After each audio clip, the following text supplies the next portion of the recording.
예수께서 배를 타시고 다시 맞은편으로 건너가시니 큰 무리가 그에게로 모이거늘 이에 바닷가에 계시더니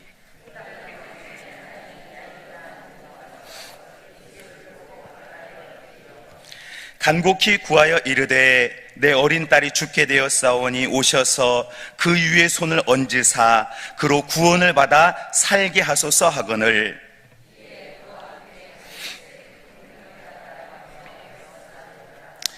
열두 해를 혈루증으로 알아온 한 여자가 있어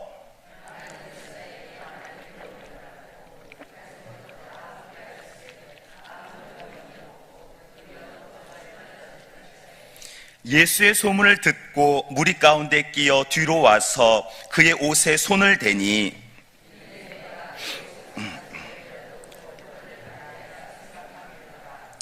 이에 그의 혈루 근원이 곧 마름에 병이 나은 줄을 몸에 깨달으니라. 나간 줄을 곧 스스로 우리 가운데서 돌이켜 말씀하시되 제자들이 여짜오되 무리가 에워싸 미는 것을 보시며 누가 내게 손을 대었느냐 물으시나이까 하되 여자가 자기에게 이루어진 일을 알고 두려워하여 떨며 와서 그 앞에 엎드려 모든 사실을 여쭈니 예수께서 이르시되 딸아 네 믿음이 너를 구원하였으니 평안히 가라 내 병에서 놓여 건강할지어다. 아멘. 지난 시간에는 거라사이의 광인을 치유해 주신 우리 예수님에 대해서 말씀을 나누었었습니다. 밤낮으로 그 무덤 사이에서 자기의 몸을 이렇게 해하면서 헤쳤던 그 광인이 예수님을 만난 이후에는 이제 온전하게 되어져서 데가볼리 또 수많은 도시로 가서 복음을 증거하게 되었다라는 말씀을 어제 새벽에 나누었습니다. 자, 오늘 말씀에는요, 이제 두 사람이 등장을 하는데요. 먼저는 회당장 야이로라는 사람입니다. 우리 본문의 22절 말씀, 우리 22절의 말씀 함께 읽어보겠습니다. 회당장 중에 하나인 예수를 보고 발 아래 엎드리어. 당시의 회당장은 이제 예배를 이렇게 주관하고 또 기구와 회당을 이렇게 감독하는 그 지도자였습니다. 많은 사람들에게 존경과 공경을 받는 그런 인물이었다라고 합니다. 그런데 오늘 이 회당장 야이로가 이제 어떻게 했다라고 합니까? 예수님 앞에 와서 발 아래 엎드렸다라고 그렇게 기록하고 있습니다. 많은 사람들, 수많은 사람들이 예수님 곁에 있었지만 이 회당장은 전혀 개의치 않고 예수님 앞에 무릎을 꿇었습니다. 그리고 간곡히 예수님께 구했습니다. 주님, 내 딸이 이제 죽게 되었사오니 오셔서 그로 구원을 받게 하여 주옵소서. 회당장은 자신이 갖고 있는 명예, 또 출신, 또 위신, 모든 것을 내려놓고 오직 딸을 살리고자 하라는 그 신념으로 주님 앞에 무릎을 꿇고 그렇게 간절히 구했던 것입니다. 여러분, 우리도 무릎을 꿇고 기도할 때가 있죠. 이제 혼자 이제 기도방에 들어가거나 아니면은 이렇게 기도원에 가거나 그러면은 이제 무릎을 꿇고 기도할 때가 있습니다. 그런데 만약 장소가 길거리라면 또 수많은 사람들이 있는 곳이라면 여러분 무릎을 꿇고 그렇게 기도할 수 있을까요? 결코 쉽지는 않을 것입니다. 요즘에는 이제 어떻게든 이렇게 편한 것이 먼저가 되는 시대잖아요. 그런데 오늘 회당장은요, 어찌나 간절했던지 주님 앞에 무릎을 꿇고 또 엎드려서 그렇게 간구했습니다. 수많은 사람들이 주님 곁에서 주님을 지켜보고 서 있었지만 전혀 개의치 않고 오직 딸을 살려야 한다라는 그 마음으로 자신을 그렇게 낮췄던 것입니다. 저 여러분도 또 어려움과 여러 문제가 있을지라도 또 주님 앞에 또 엎드려 기도하는 복된 우리가 되기를 원합니다. 주님께서 놀라운 또 힘과 능력을 주실 줄로 믿습니다. 자, 그런데 갑자기 오늘 본문에서 두 번째 인물이 나타나게 되는데요. 누구일까요? 우리 본문의 25절, 우리 25절 함께 읽겠습니다. 12해를 혈루증으로 알아온 한 여자가 있어. 이 여인을 보니까요, 12해 동안 혈루증을 알았다라고 합니다. 그런데 이 혈루증이라는 병은 레위기 말씀으로 보면 부정한 병이다라고 이렇게 말씀하고 있습니다. 그러니까 하나의 저주로, 그 당시 이스라엘에서는 저주로 봤다는 것이죠. 그런데 이 병을 12년 동안 앓고 있었으니까 이 여인은 이제 영적으로 또 육적으로 완전히 공고하고 황폐한 상태였다라는 것이죠. 게다가 가지고 있던 재물도 다 허비하게 되었습니다. 모든 재산을 드렸지만 그녀의 병은 더 위중해졌고 이제는 일상생활이 불가능할 정도가 되어졌던 것입니다. 그런데 오늘 본문의 이 여인에게 예수님에 대한 소문이 들려왔습니다.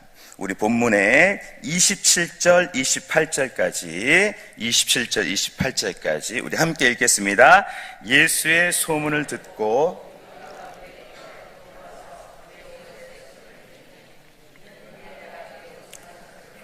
구원을 받으리라 생각함일러라. 아멘. 이 여인은 이제 예수님에 대한 소문을 듣자마자 믿음이 들어왔습니다. 예.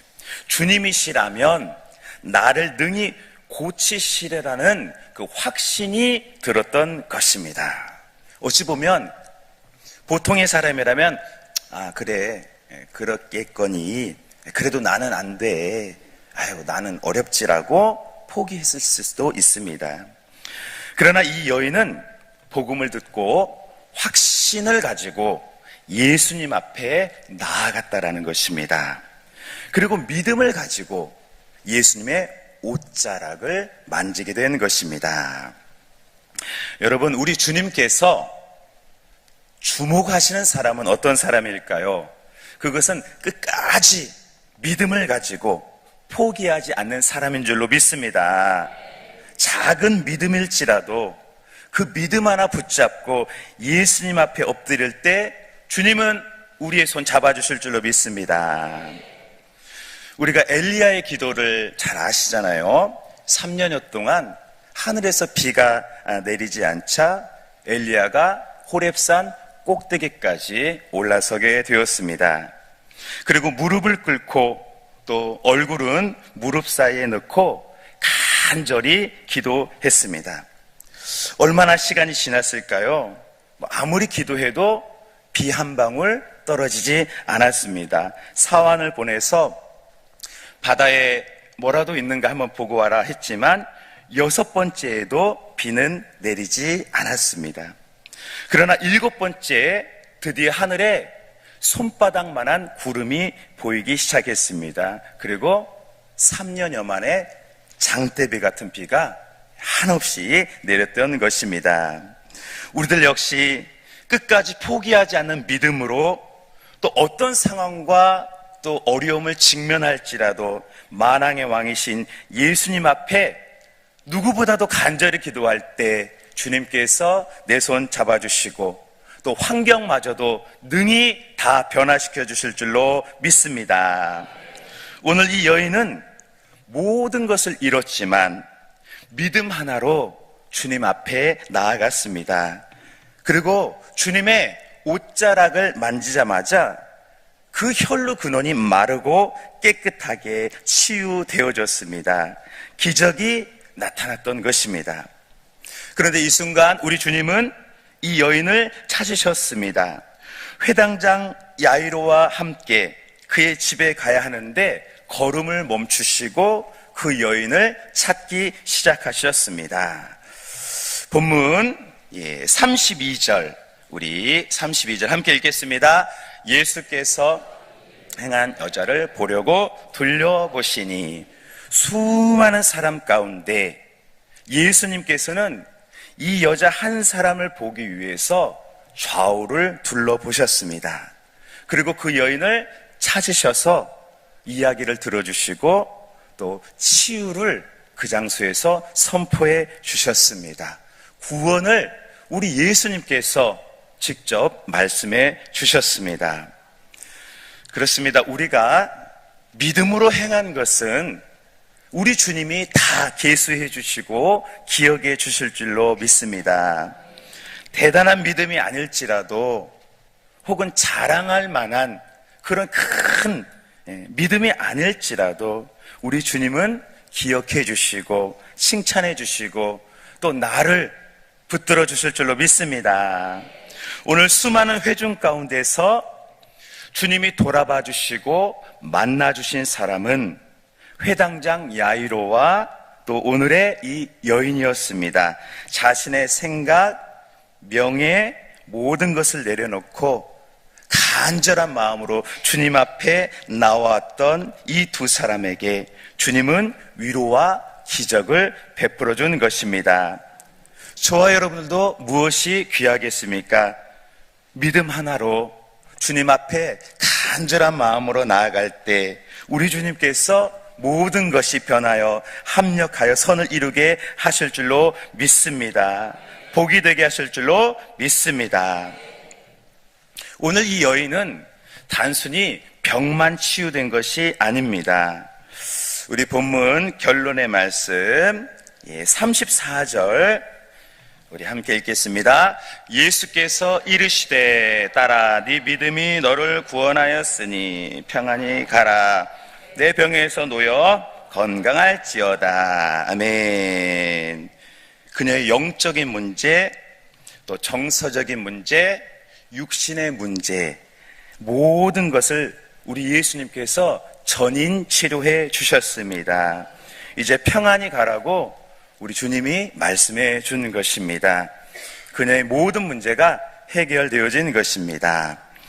마가복음 2장에 보면 우리 예수님께서 우리의 의원이 된다라고 말씀하셨습니다. 우리들이 인생을 살아가면서 얼마나 많은 상처와 또 아픔을 경험합니까? 또 어디에서 그 모든 문제를 또 병을 치유받을 수 있겠습니까? 오직 예수님만이 우리의 상처가 별이 되게 하시고 문제가 또 열매가 되게 하실 줄로 믿습니다.